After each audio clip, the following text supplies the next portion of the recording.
Welcome back, folks.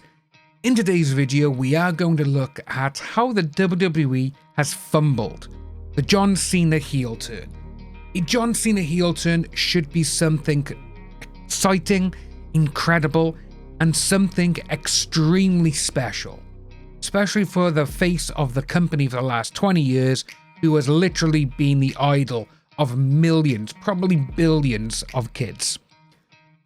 And, it's obviously John Cena's retirement year, which makes it even more special. Sadly, though, it's not.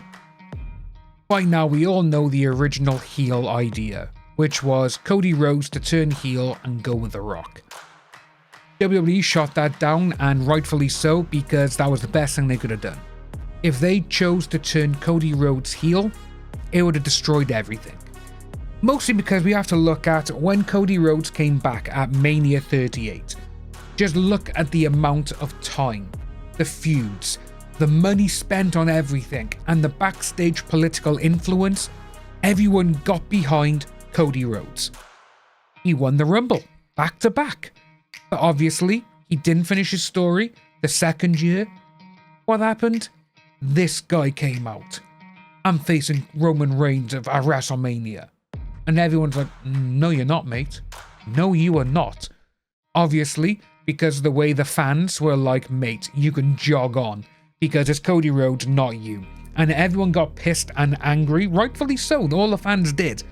When Cody Rhodes said, I'll step aside, nah, that doesn't fly. Especially for when the guy's just come back and he reinvented himself to be one of the best out there.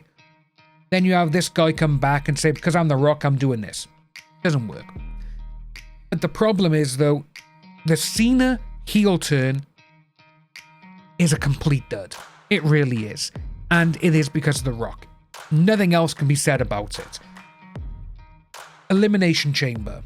The only reason that The Rock got involved, because Triple H and a few other people rang him up and said, we need your help selling Elimination Chamber tickets. That is literally it. And that is why he's on the Pat McAfee show 2 days after Mania. And he said that himself. He goes, I got a call. They said Elimination Chamber wasn't selling, so can we help out? So I said I was going to be there. Tickets started selling. Okay, great. Then you stand in the middle of the ring with Cody Rhodes, with John Cena, and for some absurd reason, some musician who, again, the majority of WWE fans, the younger ones, have no idea who this guy even is. So, you're standing tall over Cody Rhodes at Elimination Chamber. John Cena, the babyface of all babyfaces, has turned heel. Now, when you decide to turn someone who is, I'd probably say as big as Hulk Hogan was in the late 80s, when you have John Cena turn heel, it's going to be something special. It will.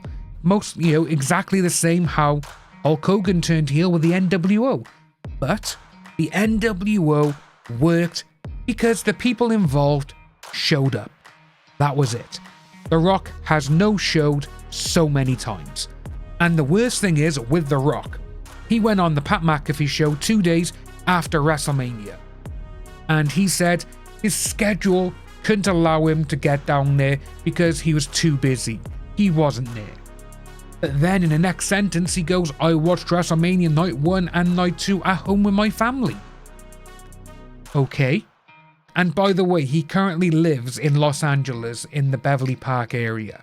And this is a man who nearly every day posts a photo of him in a private jet, flying here, flying everywhere, doing business. He's always saying he's up before everyone else. He's the hardest worker in the room. And he couldn't take the time to go from his house in LA to the airport, get on his private jet, fly to Vegas, which is literally a stone throw away from a private jet. And you couldn't do it. You could have done all of that, get involved with the main event, see what happens, right, okay, boom, boom, boom, and you can be home. You could have done that instead of watching the 3 to 4 hours of the show at home. You could have done it. But no, he didn't. He decided not to. But the problem with him saying, oh, I was busy, but then saying I watched both at home, and him saying as well that after the Elimination Chamber, he spoke with John Cena and Cody Rhodes, and he actually said the following. I called John after the Elimination Chamber, I called Cody, and I said I think the final boss's work is done. We've established it. We just pulled off the greatest angle in the history of professional wrestling other than Hulk Hogan turning heel back in the 90s. I said, this is amazing. We have 6 weeks. Now let's build. You guys go and crush it, and I'll be right there with you. He wasn't though, and I'm always here if you need me, but I think it's best for the final boss not to be involved in that finish. So, there's a lot of stuff here that you can unpack. Him going on and saying, now let's build. You guys go and crush it. I'll be right there with you. But he's not.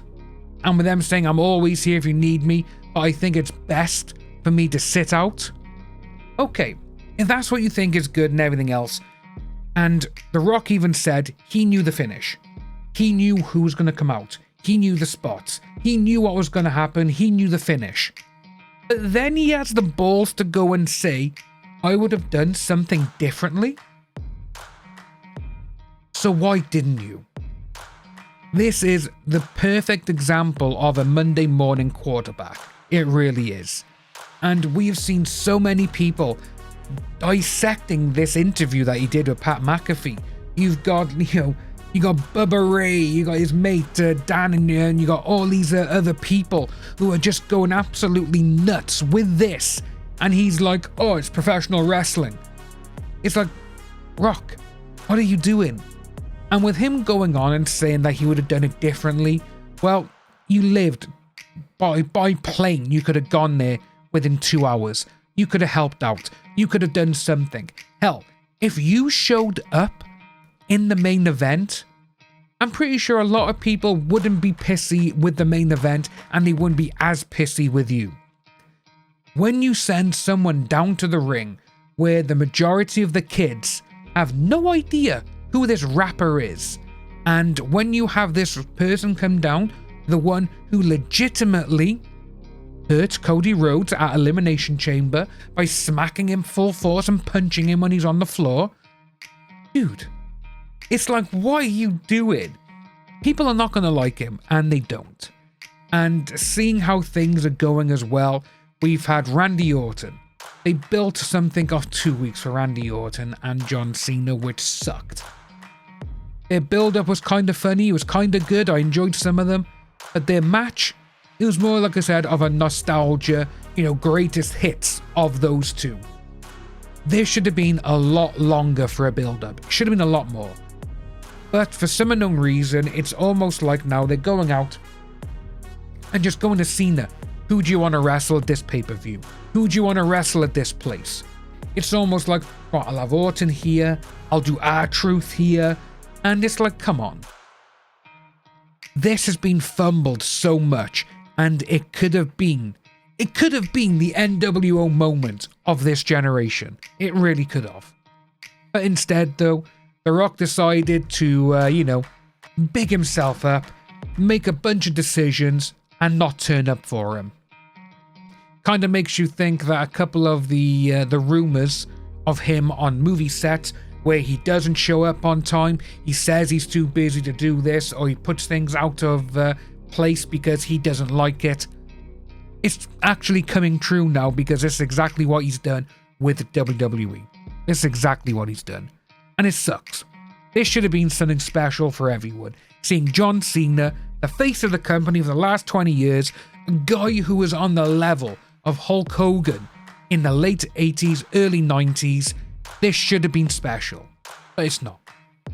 Which sucks. Let us know what you think about this down below, folks. And if you are new to the channel, like and subscribe, and I will see you soon.